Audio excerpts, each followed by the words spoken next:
வருகின்ற நாட்கள் அனைத்தும் நல்ல நாளாக மாறப்போகுதுங்க. நீங்களும் முருகப்பெருமானை வழிபடக்கூடிய பக்தராக இருந்தீங்கன்னா ஓம் பால தண்டாயுதபாணியை போற்றின்னு 3 முறை கமெண்ட் பண்ணுங்க.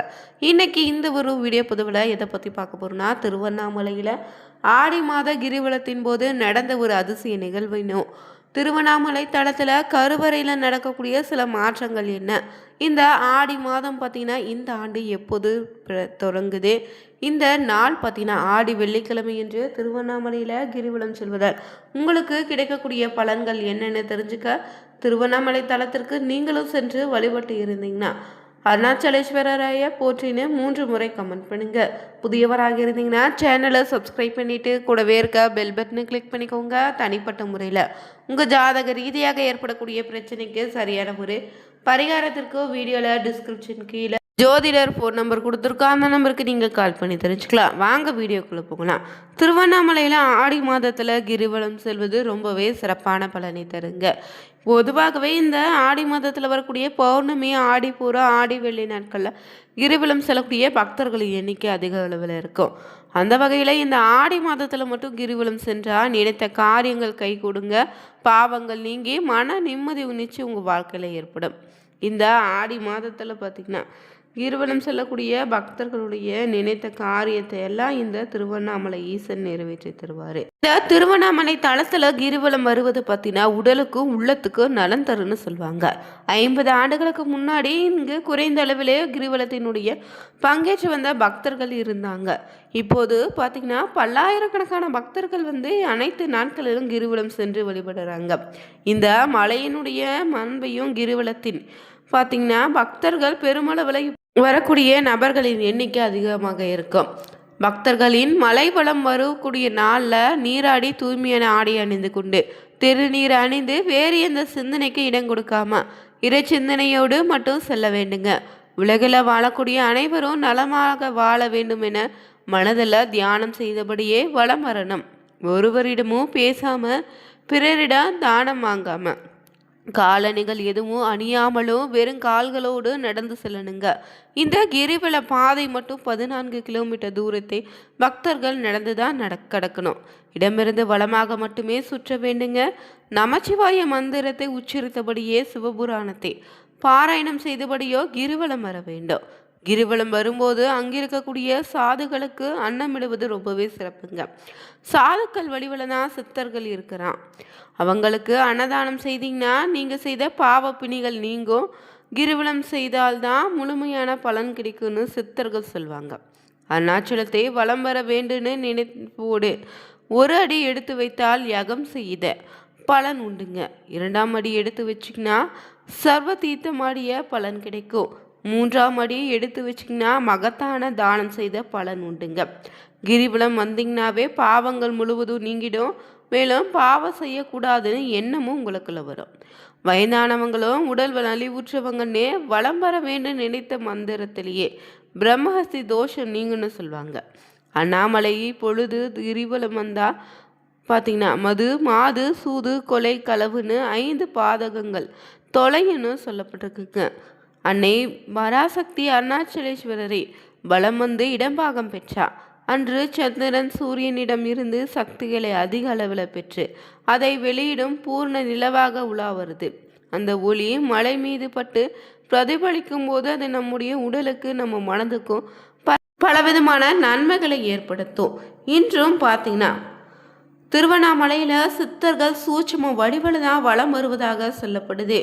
பௌர்ணமி நாள் மட்டும்தான் கிரிவலம் வர வேண்டும் கிடையாதுங்க. இங்கு வருடத்தில் 365 நாட்களும் வலம் வந்து வழிபட்டா சிறப்பான பலன் உண்டு. திருவண்ணாமலையில் எந்த கிழமையாக இருந்தாலும் வழிபட்டா அதற்குன்னு பலன் பார்த்திங்கன்னா மாறுபடுதுன்னு சொல்லலாம். திருவண்ணாமலை தீர்த்தலம் சிவனுக்குரிய பஞ்சபூத தலங்களில் இது அக்னி தலங்க. இங்குள்ள மலை அடிவாரத்தில் கீழே தான் சிவாலயம் அமைத்திருக்காங்க. கார்த்திகை தீபத்தின்றி இந்த மலை மீது ஏற்றக்கூடிய தீபத்தால் ஈஸ்வரன் அருள் பாலிக்கிறாரு. இங்கு மலையே சிவலிங்கமாகவும் இந்த மலையை சுற்றி வருவது பெரும் புண்ணியமாகவும் சொல்லப்படுதுங்க. இங்கு திருவண்ணாமலை ரொம்பவே பழமை வாய்ந்த புண்ணிய திருத்தலமாக இருக்கு. 200 கோடி ஆண்டுகளுக்கு முற்பட்டதுன்னு சொல்லுவாங்க. இங்கு அண்ணாமலையார் கோயிலில் 24 ஏக்கர் நிலப்பரப்பில் அமைந்திருக்கு. அண்ணாத்து பார்க்கும் அளவு உயரம் கொண்ட மலையே அண்ணாமலைன்னு சொல்கிறோம். இந்த தலம் பௌர்ணமி நாளில் ரொம்ப விசேஷமாங்க. 14 கிலோமீட்டர் அளவுக்கு சுற்றுவட்ட பாதையில் கிரிவலமாக வந்து அருணாச்சலேஸ்வரரை வணங்க வேண்டுங்க. ஒரு சாதாரண நாளில் திருவண்ணாமலை கிரிவலம் சென்றாலே நம்முடைய முன்வினைகள் நீங்கிடும்னு சொல்லலாம். பொருள் வேண்டுபவங்க பௌர்ணமியிலும், அருள் வேண்டுபவங்க அமாவாசையிலும் திருவண்ணாமலையில் கிரிவலம் செல்லக்கூடிய வழக்கம் இருக்குது. இதில் சித்தர்கள், முனிவர்கள், மகான்கள் எல்லோரும் இந்த அமாவாசை தினத்தை தான் தேர்ந்தெடுப்பாங்க. சிவபெருமானுக்கு உகந்த திருத்தலன்னு சொல்லக்கூடிய திருவண்ணாமலையில் மலையை நீங்கள் வலம் வரும்போது வளமிருந்த இடமாகவும், மேல் சட்டை அணியாமலும் தலைப்பாகை அணியாமலும் காலில் செருப்பு அணியாமலும் வலம் வர வேண்டும். ஏன்னா இந்த நாட்களில் பல லட்சக்கணக்கான சித்தர்கள் கிரிவலம் செல்வதால் அவங்க உடலில் பட்ட காற்று நம்மையும் அறியாமல் நம்முடைய உடலில் மீது பட்டால் நம்முடைய முற்புருவி பாவங்களை அழித்து விடன்னு சொல்லுவாங்க. மேலும் பார்த்திங்கன்னா திருவண்ணாமலையில் அனைத்து நாட்களும் கிரிவலம் சென்றால் சிறப்பான பலன் உண்டு. ஒவ்வொரு நாளுக்கு ஒவ்வொரு சிறப்புங்க. அந்த வகையில் இந்த ஆடி வெள்ளிக்கிழமை என்று திருவண்ணாமலையில் கிரிவலம் சென்று வழிபடுவது விஷ்ணு லோகமான வைகுண்ட பதவி அடைய முடியும்னு சொல்லுவாங்க. பொதுவாகவே பார்த்தீங்கன்னா திருவண்ணாமலை தலத்தில் ஞாயிற்றுக்கிழமைனால கிரிவலம் சென்று வழிபட்டாலே சிவலோக பதவி உண்டாகும், நோய்கள் நீங்கும். திங்கக்கிழமைனால கிரிவலம் சென்று வழிபடுவது பாவ கணக்கு குறைச்சி புண்ணிய கணக்கு மேலுங்கும். செவ்வாய்க்கிழமைனால கிரிவலம் சென்று வழிபட்டிங்கன்னா கடன் தீரும், தீவினை போகும், வறுமை நீங்குங்க, சகல சம்பத்துக்களும் உங்களை தேடி வரும், கர்ம வினைகள் நீங்கும். என்ன நினைச்சு கிரிவலம் செல்றீங்களோ எந்த காரியம் உடனே கைகூடும். அதே போல் புதன்கிழமைனால கிரிவலம் சென்று வழிபடுவது கலைகளையும் நல்ல வளர்ச்சி உண்டாகும், மோட்சம் உண்டு. வியாழக்கிழமைனால கிரிவலம் சென்று வழிபட்டிங்கன்னா குரு அருள் கிடைக்கும், ஞான சக்தி ஏற்படும். இந்த ஜென்மம் மட்டும் இல்லைங்க, பல ஜென்ம குருமாக்களுடைய ஆசை கிடைக்கும். அடுத்தபடியாக வெள்ளிக்கிழமைனால கிரிவலம் சென்று வழிபடுவது செல்வ நலனை கிடைக்கும், வைகுண்ட பேரு கிடைக்கும், குழந்தை பாக்கியம் உண்டாகும். சனிக்கிழமைனால கிரிவலம் சென்று வழிபட்டிங்கன்னா பிறவி பிணி போகும், வியாபாரத்தில் உச்சநிலை உண்டாகும், நவகிரக தோஷங்களிலிருந்து நிவர்த்தி உண்டாகும். மேலும் பார்த்தீங்கன்னா இந்த திருவண்ணாமலை தலத்தை சுற்றி 1008 லிங்கங்கள் புதைந்து இருப்பதாக சொல்லப்படுதுங்க. திருவண்ணாமலை ஈசனே மனதள தினமும் நினைத்தாலே நிச்சயம் முக்தி கிடைக்கும். இது மார்க்கண்டேய முனிவரிடம் நந்தி பகவான் அருள்பாலித்திருக்காரு. வள்ளலால மன்னன் நினைவு நாளில் அவனுக்கு இன்றுமே திருவண்ணாமலை ஈசன் திதி கொடுக்கிறாரு.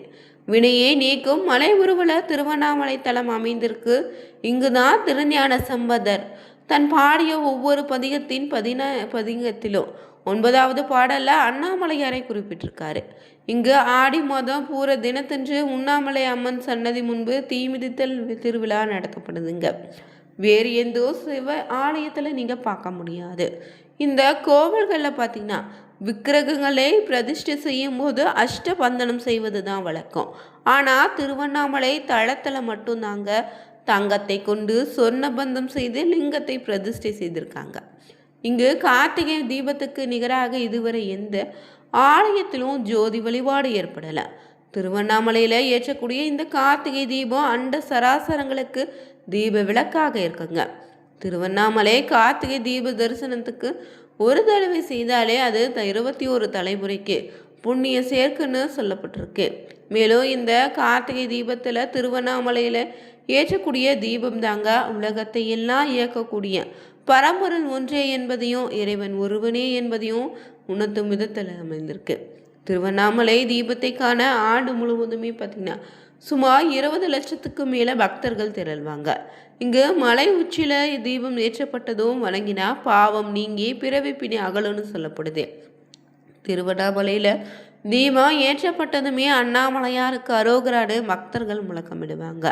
இது பஞ்சபூத தலங்களில் நெருப்புக்குரிய தலங்க. இங்கு மலையே இறைவனின் சொரூபமாக இருக்கு. மேலும் இங்கு அருணகிரிநாதரின் வாழ்க்கையில் அருள் திருப்பம் ஏற்பட காரணமாக அமைந்த தலம்னு சொல்லலாம். இத்திருக்கோயிலில் கிழக்கு கோபுரம் 217 அடி உயரம் கொண்டு தமிழகத்திலே உயர்ந்து விளங்குது. தெற்கு கோபுரம் திருமஞ்சன கோபுரம், மேல கோபுரம் பேய் கோபுரம், வடக்கு கோபுரம் அம்மணியம்மன் கோபுரம்னு கோபுரங்கள் நிறைந்த ஆலயமாக இருக்கு.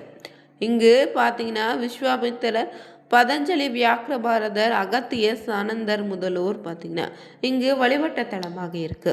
நீங்களும் திருவண்ணாமலை தலத்திற்கு கிரிவலம் சென்று உங்கள் வாழ்க்கையில் நீங்கள் செய்த பாவங்கள் நீங்கி நிச்சயம் நல்லது நடக்குங்க. சிவனின் அருளால் நிச்சயம் உங்களுக்கு இந்த ஆடி மாதத்திலிருந்தே நல்ல காலம் பிறக்க போகுது. நீங்கள் மறக்காமல் எந்த ராசினர்னு மறக்காமல் பதிவிடுங்க. வீடியோ பிடிச்சிருந்தா ஓம் அருணாச்சலேஸ்வராயா போற்றின்னு 3 முறை பதிவிட்டு சேனலை சப்ஸ்கிரைப் பண்ணிக்கோங்க. லைக் பண்ணுங்கள், ஷேர் பண்ணுங்கள், கமெண்ட் பண்ணுங்கள். Thank you viewers.